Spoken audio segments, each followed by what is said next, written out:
the Son, and of the Holy Spirit. Amen.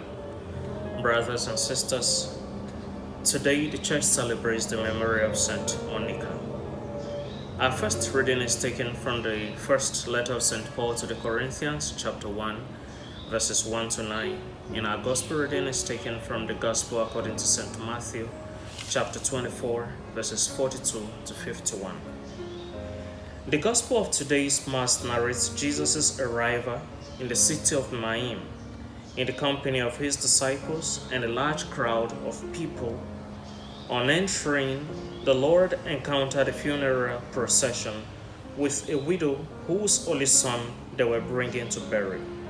And the Lord, seeing her, had compassion and said, "Do not weep."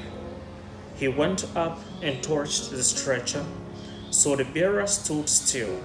Then he said to the young man, "I say to thee, arise." And the dead man sat up and began to speak. And he gave him to his mother.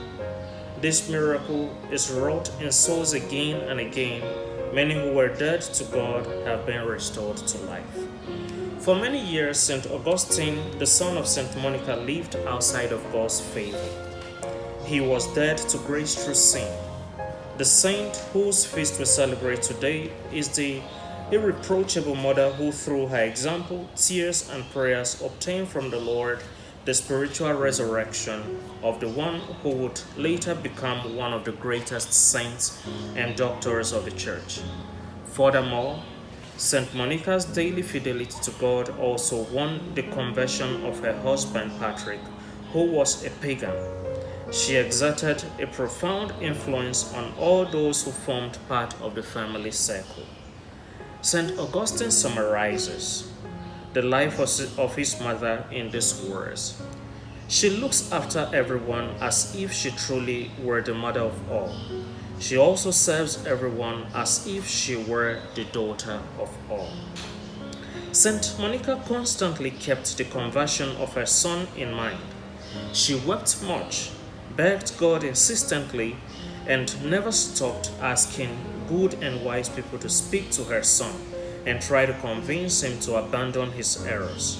One day, St. Ambrose, the Bishop of Milan, whom she had already visited several times, took his leave from her in words from that have been the consolation of so many mothers and fathers throughout the centuries. "Go away from me now as you live. It is impossible that the son of such tears should perish."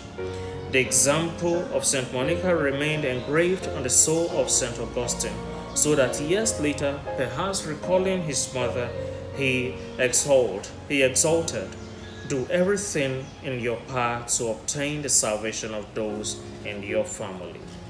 Brothers and sisters, the family is truly the appropriate place for children to receive, develop, and often recover the faith.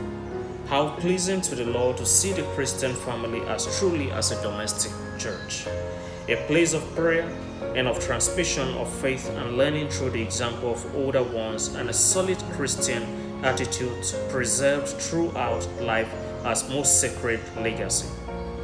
My brothers and sisters, today we grow in a generation where we have a set of mothers who do not pray for their children again, but offer courses to their children and also make their children go wayward by not praying for them or advising them. To some parents, they must take credit for this, that they pray for their children and they offer their children good advices as to become better people in life, whereas some parents are far from this reality. St. Monica today must become an example to all parents, especially mothers. Let mothers keep on praying. Let the success of each mother's prayer be that the son and daughter become a good person in the society. Today we ask St. Monica for the constancy she had in prayer.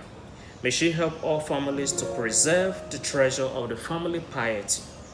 Though the habits now prevalent in many places may not be conducive to it, such a situation could lead us to greater resolve that God be truly the center of every home, beginning with our own. In this way, family life will be a foretaste of heaven.